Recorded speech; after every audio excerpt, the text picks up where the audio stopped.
ఎప్పుడైతే మనం ఒకరికి కమిట్మెంట్ ఇస్తామో, లేదా ఎప్పుడైతే మనము ఒక మాట ఇస్తామో, అప్పుడే మనకు అనుకోనివన్నీ ఎదురవుతాయండి. మీకు అర్థమవుతుందా? సో, నేనిప్పుడు కూడా రికార్డ్ చేద్దామని అనుకున్నానా, నిన్న మీ కమ్యూనిటీ పోస్ట్‌లో పెట్టిన. But again you can watch this video in 1.5 speed to save your time. I will start within 30 seconds. అనుకున్నానా, ఏదో ఒకటి పొద్దున్నుంచి ఎవరో ఒకరు వచ్చేదో, ఏదో ఒకటి మాట్లాడి ఇచ్చేదో, నన్ను తీసుకెళ్ళేదో. Finally the time was not in my hands. But yes, as this is a weekend. బట్ నేను ఇప్పుడు రికార్డ్ చేస్తున్నా యాజ్ ఎట్ ఆఫ్ 21:09:05కి. But let us start. Add insult to injury. Simple. ఒకరు బాధపడుతున్నారు, ఆ బాధకి ఇంకా బాధ కలిగించామనుకోండి, యాడింగ్ ఇన్సల్ట్ టు ఇంజరీ.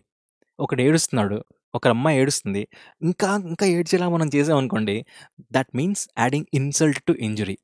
అంటే ఒక బ్యాడ్ సిచ్యువేషన్ ఉంది, దాని కింద వర్స్ చేస్తే adding something negative to another negative. Right?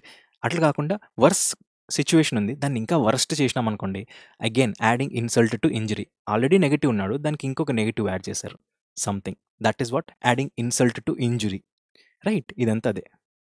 To make bad situation worse by saying or doing. ఏం చేస్తున్నారు? By saying or doing something అడిషనల్గా, so that which is hurtful and disrespectful. బాధపడేవాడిని ఇంకా బాధ పెట్టేలా చేస్తే adding insult to injury. Against the clock. Simple. మీరు మీ ఎవరైనా కానీ రాత్రి పగలు అనే తేడా లేకుండా ఒక టార్గెట్ మీద, ఒక మిషన్ మీద, ఒక వర్క్ మీద మీరు వర్కౌట్ చేస్తున్నారు అని అంటే, మళ్ళీ గుర్తుపెట్టుకోండి, రాత్రి పగలు అనే టైం తేడా లేకుండా వర్కౌట్ చేస్తున్నారంటే he or she is working against the clock. Right? Against the clock with outmost speed so as to finish the work by specified time. By a specified time. ఒక స్పెసిఫైడ్ టైంలో work finish చేయడానికి మనం రాత్రి పగలు అనే తేడా లేకుండా workout చేస్తున్నామంటే you or me or you, we all are working against the clock. Right? All and sundry అంటే every one without any exception. Simple. పెళ్ళిలో ఒక్కరు కాదు, అందరినీ పిలుస్తున్నాము, ప్రతి ఒక్కరు వాళ్ళు వీళ్ళని తేడా లేకుండా అన్నట్లుంటుందా లేదా? అలానే కొద్దిగా మాడిఫైడ్గా ఆల్ అని అంటే ఇది ఐదర్ సబ్జెక్ట్ ఆర్ ఆబ్జెక్ట్లో వాడతాం. సబ్జెక్ట్ ఆబ్జెక్ట్ అన్న నౌనే. హెన్స్ సండ్రే అనే పదానికి మనకు అర్థం తెలియాలి. అడ్జెక్టివ్ కాదు, ఇక్కడ నౌన్ అనే పదానికి చూసుకోవాలి. రైట్? ఇక్కడ దీనికి అర్థం ఏమొస్తుంది అని అంటే సింపుల్. ఏవైనా అన్ఇంపార్టెంట్ థింగ్స్ ఏమైనా ఉన్నాయంటే ఆ అన్ఇంపార్టెంట్ థింగ్స్ని మనము స్పెషల్గా మెన్షన్ చేయాల్సిన అవసరం లేదు. Right? Various things that which are not important enough to be mentioned individually. For example, మనం ట్రిప్కి వెళ్తున్నాం, బైక్లో పెట్రోల్ ఎంత ఉందో లేదో చెక్ చేసుకోవడం ఇంపార్టెంట్. బట్ రెండో జత పేరు పెట్టుకున్నామా లేదా అనేది అంత కాదు. ఇలా మనం ఏదైనా కానీ కంప్లీట్గా pack all that is required for my trip అని అంటామా లేదా? ఆల్ అనేదానికంటే ఆల్ అండ్ సండ్రీ అని అన్నాను అనుకోండి, all items, all and sundry items అన్నానంటే ఇంపార్టెంట్ అండ్ అన్ఇంపార్టెంట్ మళ్ళా స్పెషల్గా చెప్పాల్సిన అవసరం లేకుండా ఆల్ అండ్ సండ్రీ అని చెప్తాం. అంటే every one or everything without any exception అని చెప్పాలన్నప్పుడు ఆల్ అండ్ సండ్రీ అంటాం. రైట్? All thumbs. ఈ బొమ్మ చూడండి, ఆల్ థమ్స్. ఇక్కడ థమ్ యూజ్ చేయట్లా. రైట్? ఆల్ థమ్స్ అంటే ఏవైతే 4 ఫింగర్స్ ఆర్ హ్యాండ్లో ఉండే ఫింగర్స్ యూజ్ చేసి మనం ఏదన్నా వర్కౌట్ చేయాలి అని అనుకుంటే అది వర్కౌట్ కానప్పుడు మనం ఆల్ థమ్స్ అంటాం. ఆక్వర్డ్గా తయారవుతుంది. ఇది ఆక్వర్డ్గా ఉందా లేదా? పాట్ తయారు చేయాలనుకున్నారు, అది ఆక్వర్డ్ అయిపోయింది. Something that which makes or what is this construct like an awkward situation, then that is called all thumbs. All thumbs అంటే పాజిటివ్ అనుకునే వాళ్ళు కాదు, నెగటివ్ వర్డ్ ఆక్వర్డ్. అండ్ ఇక్కడ చూడండి, lacking skill or coordination especially with one's hands. Right? కొద్దిగా అదేమంటారు, background అవన్నీ పెద్దగా పట్టించుకోవద్దు, బికాజ్ అసలు మీరు నమ్మరు, నేను ప్రశాంతంగా కూర్చొని రికార్డ్ చేస్తున్నా. నా ఆల్ థమ్స్ అని అంటే simple, lacking coordination are skill especially with once hand. Like once హ్యాండ్తో ఏం చేస్తాం మనం? హ్యాండీక్రాఫ్ట్స్ అనేవి ఉంటాయి కదా, ఈ హ్యాండీక్రాఫ్ట్స్ మనం ప్రిపేర్ చేసేటప్పుడు ఆ స్కిల్ లేదు అని అంటే one is all thumbs. Right? All thumbs అనేది ఏంటి? నెగటివ్ పదం అని గుర్తుపెట్టుకోవాలి. రెండోది, ఆల్ థమ్స్ అంటే స్కిల్ యూజింగ్ హ్యాండ్స్ అనేది లేదు అని చెప్పటానికి మనం యూజ్ చేస్తాం. ఓకే? ఓకే, ఒక్క నిమిషం. Right. Next one, Apple of one's I. మీరు మామూలుగా కాలేజ్కి వెళ్ళినప్పుడు కానీ, స్కూల్లో ఉన్నప్పుడు కానీ మీకు గుర్తుంటుంది, మన టీచర్కి ఒకరో లేదో ఇద్దరు చాలా స్పెషల్, వాళ్ళు మాత్రమే కరెక్ట్, మిగతా వాళ్ళంతా కాదు. రైట్? ఆ స్పెషల్ ఎవరికైతే మనకైనా ఒకరో ఇద్దరో స్పెషల్ ఉంటారో లేదా, ఆ స్పెషల్‌ని మనం ఏమంటామంటే apple of one's eye. Suppose Vasu and Shanti ఇద్దరు మన క్లాస్‌లోనే మన స్టూడెంట్స్, మన కొలీగ్స్ ఆర్ వర్క్ ప్లేస్‌లో ఏదైనా గానీ. వీళ్ళిద్దరినే మన టీమ్ హెచ్ఆర్ గానీ, లేకపోతే మన క్లాస్ టీచర్ గానీ ఎక్కువ చేసి చెప్తూ ఉంటుంది ఎప్పుడు చూసినా. వాళ్ళని చూసి నేర్చుకోండి అని. అప్పుడు మన టీచర్‌కి ఈ Vasu and Shanti are apple of my teacher's eye. These 2 people are apple of my teacher's eye అని మనము ఇంకొకరికి చెప్తాం అనమాట. అంటే వీళ్ళు వాళ్ళ వాట్ ఈస్ దిస్? జిగురు.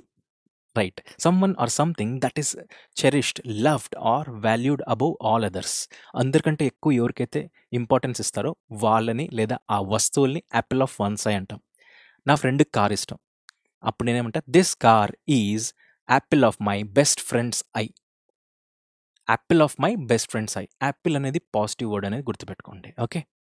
Now as fit as fiddle అంటే ఎవరైతే పర్ఫెక్ట్ హెల్త్ కండిషన్‌లో ఉన్నారో ఆర్ గుడ్ హెల్త్ కండిషన్‌లో ఉన్నారో వాళ్ళని యాజ్ ఫిట్ యాజ్ ఫిడిల్ అంటాం. Army persons look as fit as fiddle. Right. Armed ఫోర్సెస్‌లో ఉండే వాళ్ళందరూ they look as fit as fiddle. అంటే they are in a very good health condition అని. Now at a snail's pace, ఇది మీకు తెలిసిందే. నత్త నడకన, వెరీ స్లో. మీరేదన్నా పని చేసినా, స్లోగా పని చేసినా, స్లోగా చదివినా, స్లోగా ఏదన్నా పాట పాడినా, ఏం చేసినా స్లోగా చేస్తున్నారంటే నత్త నడకన చేస్తున్నారని చెప్తామా లేదా? And that idiom is at a snail's pace అని. నత్త నడకన అని. Right. At a stone's throw away అంటే సింపుల్. ఏదన్నా at a stone's throw away అంటే చాలా దగ్గరలో ఉంది, లేదా పిలిస్తే పలికేంత దూరంలో ఉన్నారు అని చెప్పటానికే ఈ ఇడియం అనేది వాడతాం. అట్ ఎ స్టోన్స్ త్రో అవే అనంటే ఒక రాయి వేస్తే తగిలేంత దూరంలో ఉన్నారు అని చెప్పటానికి. ఇది ఎగ్జాక్ట్ మీనింగ్ ఏందంటే నాకు చాలా దగ్గరలో ఉన్నారు. My best friend, don't worry sir, my best friend is at a stone's throw away from మీ. దగ్గరలో ఉన్నారని చెప్పటానికి. That's it. At daggers drawn. At daggers drawn అనంటే సింపుల్. ఒక ఇద్దరి మధ్యలో గొడవ ఉంది. రైట్. ఇంగ వాళ్ళిద్దరి మధ్య పచ్చగడ్డేసినా భగ్గుమంటుందనమాట. అప్పుడు వాళ్ళిద్దరు ఎలా ఉన్నారు సార్ అనంటే they both are at daggers drawn. మీకు అర్థమవుతుందా? సినిమాలో hero and enemy both will always be at daggers drawn. అంటే bitterly hostile towards each other. Right. Hostile శత్రుత్వం ఎప్పుడు ఎప్పుడూ తీవ్రమైన శత్రుత్వం అనేది ఉంటుందన్నమాట. If that is the case they both are at daggers drawn. Right. At one's wits end. దీనికి అర్థం ఏందో తెలుసా? చెప్తా చూడండి. సపోజ్ మనం ఒక ట్రిప్‌కెళ్తాం. లేదా కరెక్ట్‌గా ఫస్ట్ ఆన్సర్ చెప్తా. అట్ వన్స్ విట్స్ ఎండ్ అనంటే ఏదన్నా మన ఆలోచన దాటి ఒక సిట్యుయేషన్ ఉంది అనంటే అప్పుడు మనం ఆలోచించలేం. రైట్. మన ఆలోచనలు ఎప్పుడైతే ఆగిపోతాయో అప్పుడు that situation is beyond my thinking capability. అప్పుడు I am at wits end. I am at my wits end. అంటే ఇంక నాకు ఆలోచనలు రావు. నాకు తెలియట్లే ఏం చేయాలో అనే సిట్యుయేషన్‌లో ఉన్నప్పుడు I am at my wits end. To be so worried, confused or annoyed that you do not know what to do next. Suppose ట్రిప్‌కెళ్తాం మనిద్దరం. రైట్. మనిద్దరం అబాబాబాబా! రైట్. మనిద్దరం ట్రిప్‌కెళ్తాం. ఓకే. ఆ ట్రిప్‌కెళ్ళినప్పుడు ఏమవుతుంది? మనం జాగ్రత్తగా చూసుకుంటాం. ఏమని? బైక్ పెట్రోల్ చూసుకుంటాం. బైక్ పంక్చర్ కాకుండా కిట్ తీసుకుంటాం. మనీ ఉందా లేదా చూసుకుంటాం. మొబైల్ ఛార్జింగ్ చూసుకుంటాం. అన్నీ చూసుకున్నాం. ట్రిప్‌కెళ్ళాం. ఒక అడవి వచ్చింది. పంక్చర్ అయింది. సరే పంక్చర్ అయింది. కిట్ పనిచేయట్ల. సరే కిట్ పనిచేయట్ల. మొబైల్ ఫోన్ చూస్తే మొబైల్ టవర్ రావట్ల. డబ్బులు ఎవరికైనా ఇద్దామంటే మనిషే కనిపియట్ల. చీకటవుతోంది. ఇప్పుడు ఏం చేయాలో అర్థం కావట్లేదు. నాకు ఇంకేం చేయాలో అర్థం కావట్లేదురా అని మీరన్నప్పుడు you will be at your wits end. Next ఏం చేయాలో తెలియనప్పుడు you will be at your wits end. Next one at sea. At sea అన్నా కూడా అంతే కన్‌ఫ్యూజ్డ్. ఇక్కడ చూడండి, ఈ అబ్బాయి ఉన్నాడు సీలో. మీరు మామూలుగా సముద్రంలోకి ఎళ్ళింటే మీకు తెలుస్తుంది. సముద్రం కొద్దిగా ముందుకెళ్తే మీకు ఒడ్డు కనిపించినప్పుడు మీరు ఏ దారిలో ఎక్కడి నుంచి ఎళ్తున్నారనేది మీకు తెలియని కూడా తెలీదు. Until and unless you follow sun, stars and wind.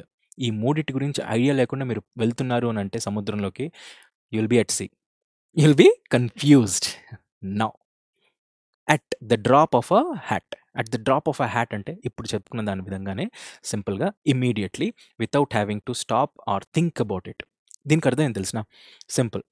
నేను చెప్తా మీ దగ్గరకొచ్చి, బ్రో సినిమాకెళ్దాం అనేసి. మీరు ఏమీ ఆలోచించకుండా ఓకే. చలో అంటారు. ట్రిప్‌కెళ్దామా అని అడుగుతా. పద వెళ్ళిపోదాం అంటారు.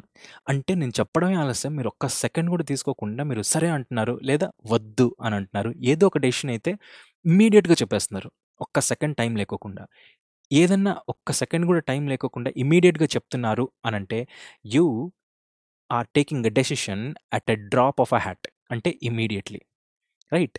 ఇమ్మీడియేట్‌గా చేసే పని గురించి చెప్పడానికి ఇమ్మీడియేట్‌లీ అని చెప్పటానికి at a drop of a hat అని ఇడియం వాడతాం. ఓకే.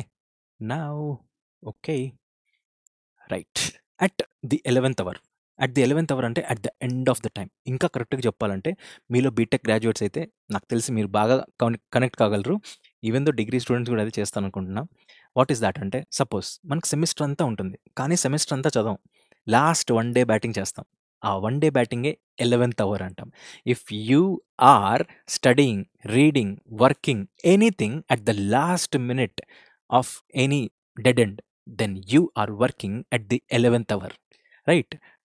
డెడ్ లైన్‌లో మీరు లాస్ట్ డేట్ అప్లై చేస్తారు. You applied your application at on the 11థ్ అవర్. సో, ఏదన్నా 11థ్ అవర్‌లో చేస్తున్నారు అనంటే డెడ్ ఎండ్‌లో టైం అయిపోతుంది అనంగా చేస్తున్నారు అని చెప్పటానికే యూజ్ చేస్తారు. Okay. Back to square one. Back to square one అనంటే సింపుల్. మీరు గేమ్ ఆడుతూ ఉండింటారా? నేనైతే వీడియో గేమ్స్ ఆడతా. వీడియో గేమ్స్‌లో ప్లే స్టేషన్ మీరు ఆడతారా? 2 ప్లేయర్ ఆడదాం. మీరు జాబ్ తెచ్చేయండి. వేరే పనుండదు. ఆడుకోవడమే. సో, నాతో ఆడి గెలవాలి మరి. Just for what is joke sense. But yes నేను play station games I'm very much fond of. Back to square one అంటే మీరు గేమ్ ఆడుతున్నప్పుడు మీకు ఐడియా ఉండింటుంది. చెక్ పాయింట్ అనేది ఒకటొస్తుంది. చెక్ పాయింట్ దాటిన తర్వాత కూడా మీరు ఆడుతున్నారు అనంటే పొరపాటున చెక్ పాయింట్ దాటిన తర్వాత మీదెప్పుడైనా గేమ్ ఓవర్ అయితే మళ్ళీ చెక్ పాయింట్ నుంచే మొదలవుతుంది. స్టార్టింగ్ నుంచి రాదు.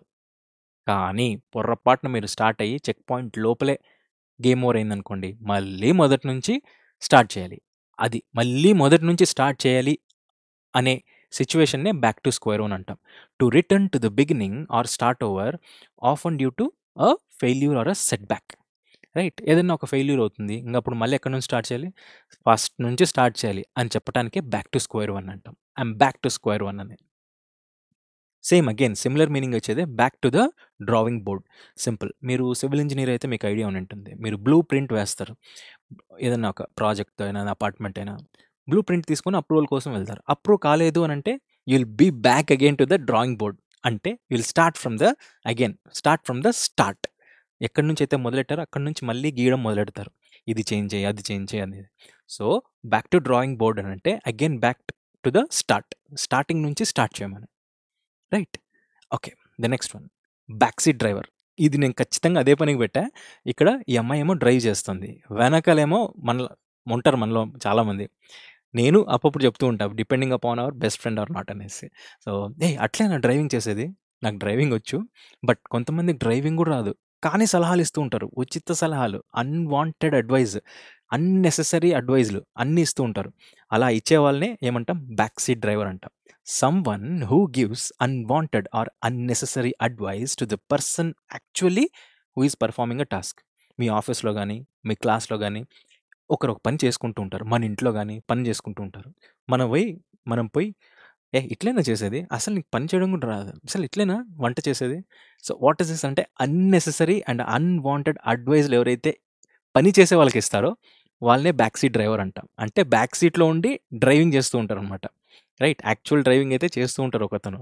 అతను కాకుండా మనం కూడా చేస్తాం అనమాట సలహాలిస్తూ. ఆ అన్‌వాంటెడ్ సలహాలు ఇచ్చే వాళ్ళనే బ్యాక్ సీట్ డ్రైవర్ అంటాం. Now this is it. Bad blood. Bad blood అనంటే సింపుల్. ఇద్దరి మధ్యలో ఎప్పుడైతే గొడవ అయ్యుంటుందో తర్వాత వాళ్ళు ఎప్పుడు చూసుకున్నా కూడా అదే గుర్తొస్తూ ఉంటుంది. హెన్స్ వాళ్ళిద్దరు they both are in bad blood అంటాం. రైట్? Feelings of hatred. ఇక్కడ హేట్రెడ్ అని ఉంటే బావుంటుంది. రైట్? ఇది తీసేసి feelings of hatred between 2 people or between 2 or many people because of the arguments in the past. పాస్ట్‌లో ఏవో ఆర్గ్యుమెంట్స్ జరిగినుంటాయి. ఆ ఆర్గ్యుమెంట్స్ అనేటివి జరిగినందుకు వాట్ ఈస్ దిస్? ఇద్దరి మధ్యలో ఉండే హేట్రెడ్‌ని ఏమంటాం? బ్యాడ్ బ్లడ్ అంటాం. Right? Bad blood. Bad blood అంటే hatred between 2 or more people because of arguments. Okay. Right. The ball is in your court. ఇక్కడ ది అనేది ఉంటే బావుంటుంది. The ball is in your court అంటే time to make your decision. మనిద్దరం సినిమాకెళ్దాం అని అంటాం. రైట్? సినిమాకెళ్దాము. నేను అడుగుతా. సరే సినిమాకెళ్ళి తిందామా? తినేసి సినిమాకెళ్దామా అనేసి. నేను అడిగితే అప్పుడు డెసిషన్ ఎవరు తీసుకోవాలి మన ఇద్దరిలో? మీరే తీసుకోవాలి. అప్పుడు నేనేమంటా, the ball is in your court, అంటే ఇప్పుడు మీరు డిసైడ్ చేయాలనేసి. మీరు కూడా వాడచ్చు. మీరు మీ ఫ్రెండ్తో ఎప్పుడైనా మాట్లాడుతున్నప్పుడు, bro now the ball is in your court, అంటే డెసిషన్ నువ్వు చెప్పాలి అనేసి. Got it? మీకు అర్థమవుతుందా? So the ball is in your court అంటే that it is your time to make a decision. Okay. Barking up the wrong tree. Simple. ఒక కుక్క ఉంది. Because barking is been done by కుక్క. And I value dog the most respected, ఎందుకంటే అంతకంటే నిజాయితీగా ఎవరు ఉండరు, మన మనుషులు అసలు ఉండరు. Right. Barking again in a lighter sense. Barking up the wrong tree అని అంటే, ఒక కుక్క ఉంది, దాని ఫుడ్ సపోజ్ ఒక క్యాట్ ఒక చెట్టు మీదకి ఎక్కింది, పోయి ఆ చెట్టు దగ్గర పోయి అరవాలి కదా. అలా కాకుండా ఇంకో చెట్టు దగ్గర పోయి అరిచింది అని అనుకోండి, దానివల్ల ఫలితం ఏముంది? That means barking up the wrong tree అని అంటే, ఏ పని అయితే చెయ్యాలో అది కాకుండా ఇంకోటి చేస్తే, రైట్, ఏ దారిలో వెళ్ళాలో ఆ దారిలో కాకుండా ఇంకో దారిలో డీవియేట్ అయి వెళ్తే, ఎప్పుడేం చదవాలో అది కాకుండా ఇంకొకటి ఏదో ఒకటి చదివితే, one is barking up the wrong tree. In a misguided line of thought or in a misguided course of action, if one does it, then he or she is barking up the wrong tree. Wrong tree. Yeah. ఏ టైంలో ఏది చేయాలో అది కాకుండా మిగతా ఏదన్నా చెయ్యకూడనిది చేస్తున్నారు అని అంటే, అప్పుడు ఈడియం వాడతాం. Barking up wrong tree. Barking up the wrong tree. Okay. Be all ears. Be very attentive and vigilant. ఎవరైతే బాగా విజిలెంట్గా ఉండు, విను ఏం చెప్తున్నారో విజిలెంట్గా, ఐ మీన్ కాన్సన్ట్రేటెడ్గా విను, అటెంటివ్గా ఉండు అని చెప్పడానికే ఆల్ ఇయర్స్ అనే ఇడియం వాడతాం. Okay. All ears. Be attentive. Be all ears. Be in the red. Red అనేది నెగటివ్ వర్డ్ అనేది గుర్తుపెట్టుకోండి. Red, being in the red అని అంటే అప్పులో ఉండడం.